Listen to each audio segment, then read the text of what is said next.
সালা পশ্চিমবঙ্গে জন্মে সিরিয়াসলি বলছি, মানে এত খিস্তি মারতে ইচ্ছে করছে না আমার, জীবনটাই নরক হয়ে গেল পুরো।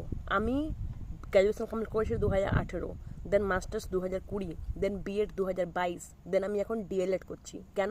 প্রাইমারিতে বসার জন্য, কারণ বিএডরা তো প্রাইমারিতে বসতে পারবে না।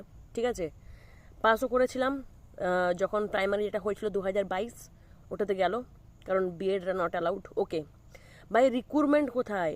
আমি যে বিএডটা করলাম 2022-এ, তারপরে এতদিন যে বসে আছি, রিক্রুটমেন্ট কোথায়? পুলিশে যে ফোকাস করবো, পুলিশেও জালিয়াতি করছো তোমরা।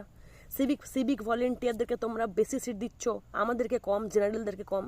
এমনিতেই আমরা জেনারেল। হ্যাঁ, এই দেখো, খরগোশগুলো বাচ্চাগুলোকে বিক্রি করে যে টাকা হবে ওটাই মেসের পেমেন্ট করব আমি। 2014 পর থেকে হাই স্কুলের ভ্যাকেন্সি কোথায়? আমরা কোন দিকে ফোকাস করব? পিএইচডিতে ফোকাস করব? তোমরা পিএইচডিতে যারা ছিল গেস্ট, ওদেরকে পার্মানেন্ট